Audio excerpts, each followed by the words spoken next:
Slick back.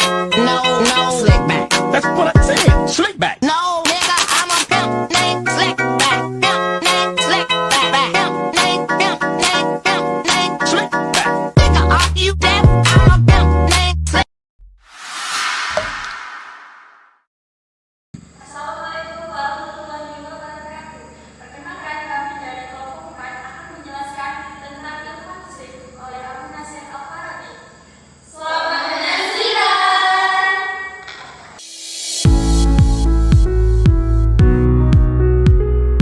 Saya Zon Asmita dari Prodi Agroteknologi kelompok 4. Halo, perkenalkan saya Asma Lusna, Prodi Agroteknologi. Hai, saya Alina Alfa, saya dari Prodi Sosiologi. Saya Justiana dari Prodi Sosiologi. Halo, perkenalkan saya Erlina dari Prodi Sosiologi. Saya Mama Monika dari Prodi Sosiologi. Hai, saya Anissa Putri dari Prodi Agroteknologi. Hai, saya Desi Fitri dari Prodi Agroteknologi. Halo, saya Putarisma dari Prodi Sosiologi.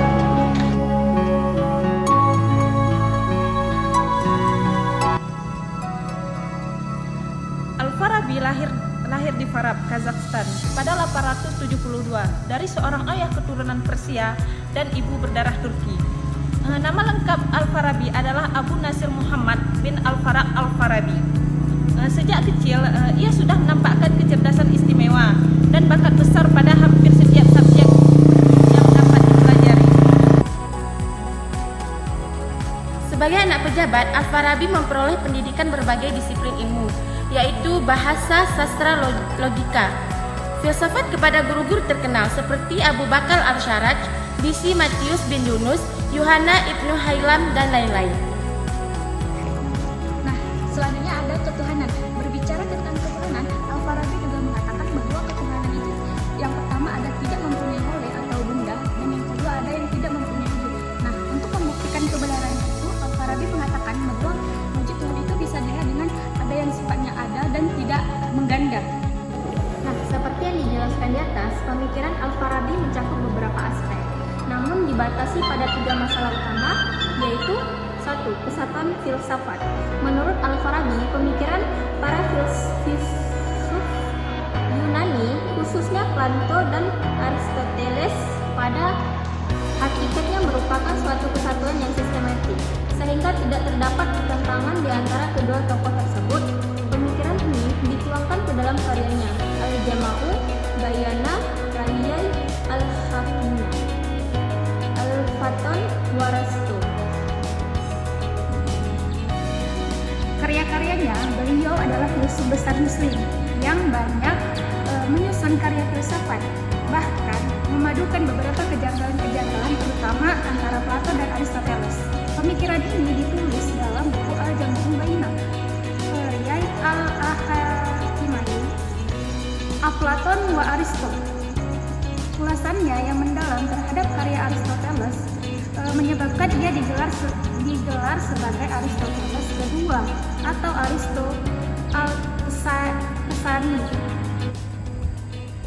Selain karya di atas, karya lain pentingnya ialah yang pertama, beberapa pemikiran politik Al-Farabi itu dikemukakan dalam karya Ar-Ra'u Al-Madinah Al-Fadilah. Yang pertama itu, negara merupakan suatu kesatuan organis.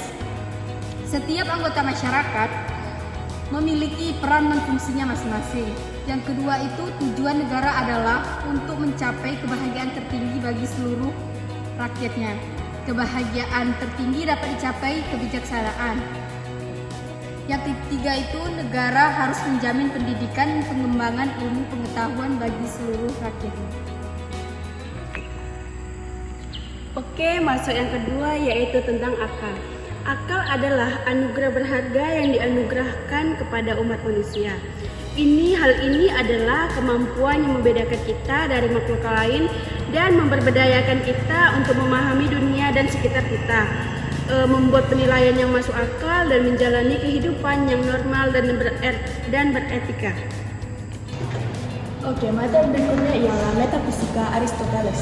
Adalah sebuah karya Islam Al-Farabi yang memberikan komentar tentang metafisis Aristoteles. Dalam karyanya, Al-Farabi membahas konsep pertama Aristoteles tentang firasat, substansi, sebab, dan potensi. Ia juga menawarkan interpretasinya sendiri terhadap konsep-konsep ini dan upaya untuk mendamaikan pandangan Aristoteles dengan pandangan para filsuf lainnya. Yang keempat yaitu berisikan kajian filsafat, di mana salah satu karya terpenting dalam dunia pemikiran Islam.